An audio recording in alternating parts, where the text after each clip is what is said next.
बोडेली में बम बम भोलेनो नाद ओरसंगना નીરથી નર્મદેશ્વર મહાદેવનો થયો જળાભિષેક। કાવડ યાત્રા જોઈ બોડેલીના નગરજનો બન્યા ભક્તિમાલીન।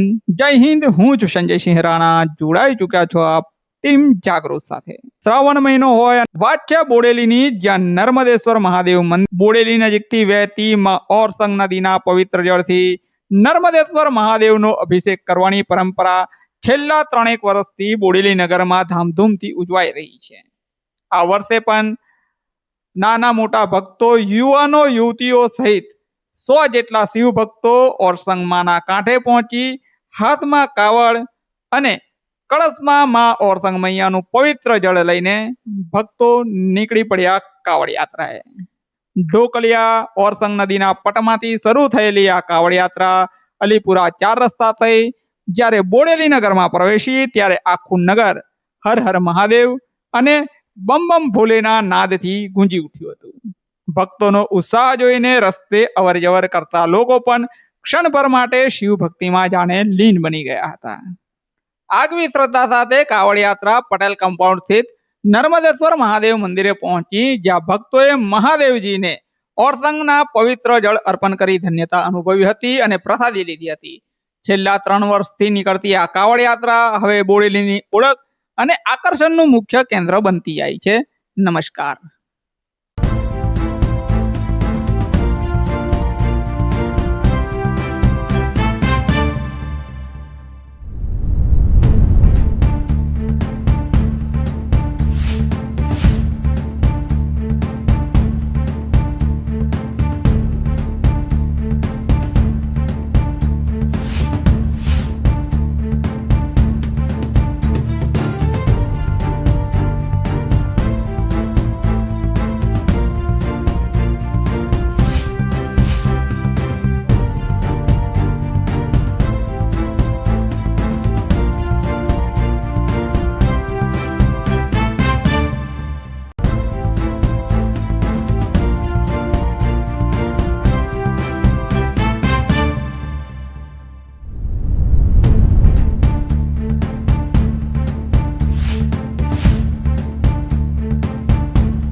આજ રોજ શ્રાવણ માસના બીજા સોમવારે દર વર્ષની જેમ સતત 3જા વર્ષે બોડેલી નર્મદેશ્વર મહાદેવ મંદિર ભક્તજન મંડળ દ્વારા વિશાળ શ્રાવણ કાવડ યાત્રાનું આયોજન કરવામાં આવ્યું હતું।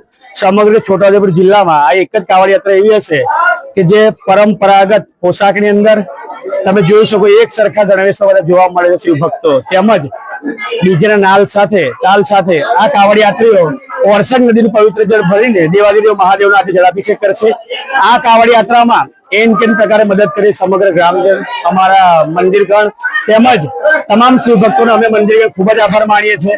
આ કાવડ યાત્રા દર વર્ષે આવા જ ઉત્સાહભેર એમાં ઉલ્લાસમાં વધારો થાય છે। તમે જોયું છે આવી ગરમી અંદર પગપાળા અમારા શિવ ભક્તો કાવડ લઈને પ્રદક્ષિણા કરીને અને અહીંયા મંદિરે પધાર્યા છે, જે બદલ અમે સમગ્ર ગ્રામજન, સમગ્ર ભક્તોનો ખૂબ જ હૃદયપૂર્વક આભાર માનીએ છીએ।